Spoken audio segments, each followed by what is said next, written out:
सबसे कॉमन चीज़ है।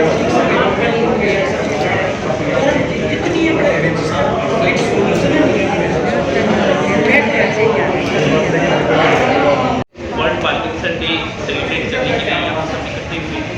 आज सुबह से बहुत सारी अवेयरनेस एक्टिविटीज़ चली है डॉक्टर सुमित सर और डॉक्टर आदित्य सर की गाइडेंस में। और अभी स्टार्टिंग हम सबसे पहले सभी लोग अपना एक एक बार इंट्रोडक्शन देंगे, देन फाइनल डे का इंट्रोडक्शन डॉक्टर सुमित सर देंगे। पहले इंट्रोडक्शन मैडम। नमस्कार, मैं हूँ डॉक्टर अर्चना शर्मा और मैं फिलहाल as an associate consultant neurology विभाग में आर्टेमिस हॉस्पिटल। जी सर। मैं डॉक्टर आदित्य गुप्ता हूँ। मैं आर्टेमिस हॉस्पिटल में चीफ ऑफ न्यूरो सर्जरी हूँ और पार्किंसन डिजीज़ की जो सर्जरी रिलेटेड इश्यूज और प्रॉब्लम्स और सर्जरी सेल्फ का जो है हमारा सारा पार्टनर। नमस्कार, मेरा नाम डॉक्टर सुमित सिंह है। मैं न्यूरोलॉजी विभाग का अध्यक्ष हूँ और मेरा primary area of interest Parkinson's disease और उससे मिलते जुलते और मूवमेंट डिसऑर्डर्स। मैं डॉक्टर मनीष महाजन हूँ, सीनियर कंसल्टेंट न्यूरोलॉजिस्ट और हेड न्यूरोइम्यूनोलॉजी। मैं आर्टेमिस अग्रिम इंस्टीट्यूट ऑफ न्यूरो साइंसेज में कार्यरत हूँ और मैं भी डॉक्टर सुमित के साथ मूवमेंट डिसऑर्डर्स का जो प्रोग्राम है हमारा उसका संचालन कर रहा हूँ। नमस्कार, मैं डॉक्टर मोहित आनंद हूँ। मैं आर्टेमिस में अभी एसोसिएट कंसल्टेंट न्यूरोलॉजिस्ट हूँ और मैं यहाँ पे फेलो मूवमेंट डिसऑर्डर पार्किंसंस के मरीजों को यहाँ पे देखता हूँ। तो आज हमने आर्टेमिस हॉस्पिटल में विश्व पार्किंसन दिवस के विषय में एक समारोह का आयोजन किया था, जिसमें पार्किंसंस के रोगियों को उनके रोग के विषय में, उसके संबंधित इलाज, ऑपरेशन के विषय में, एक्सरसाइज और डाइट के विषय में बताया। इसके अलावा हमने कुछ फ़न एक्टिविटीज़ भी करी थी जिससे पेशेंट्स को एक फील गुड फैक्टर की फीलिंग हो। कुछ कॉमेडी के इवेंट्स ऑर्गेनाइज करे थे, गाने बजाने का प्रोग्राम और कुछ गेम्स करे थे उनके साथ, जिससे उनकी एक क्वालिटी ऑफ लाइफ की फीलिंग उनके अंदर जागृत हो। इंडिया में कितने पेशेंट हैं पार्किंसन, क्या मानते हैं, क्या इलाज है?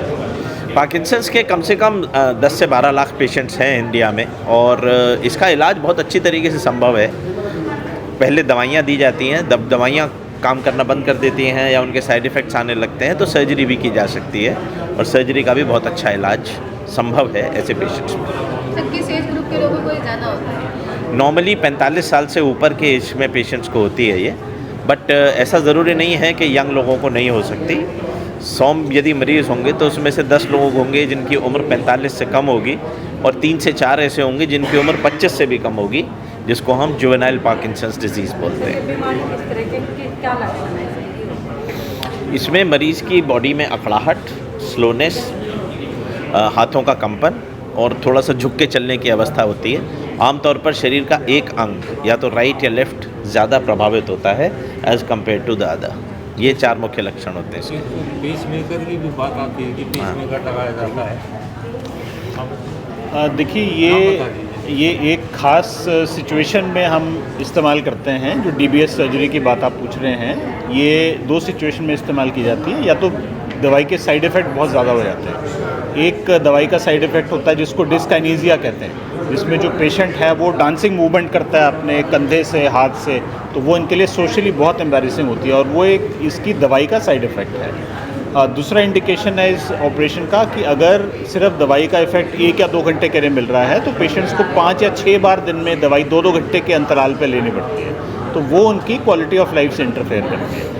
ये 2 मेन इंडिकेशन हैं जिनमें हम सिलेक्टेड पेशेंट्स में ये सर्जरी करते हैं। ये एक बहुत ही अनकॉमन सर्जरी है, इंडिया के बहुत ही कम हॉस्पिटल्स में होती है।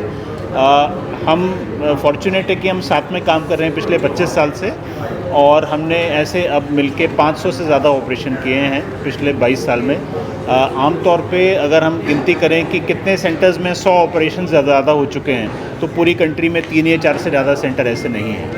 ये पेसमेकर आज की डेट में भी अमेरिकन मैन्युफैक्चर्ड आइटम है, तो पेसमेकर की इटसेल्फ ही कॉस्ट 8 लाख से 12 लाख के करीब रहती है और ऑपरेशन की टोटल कॉस्ट 11 लाख से 15 लाख के करीब रहती है।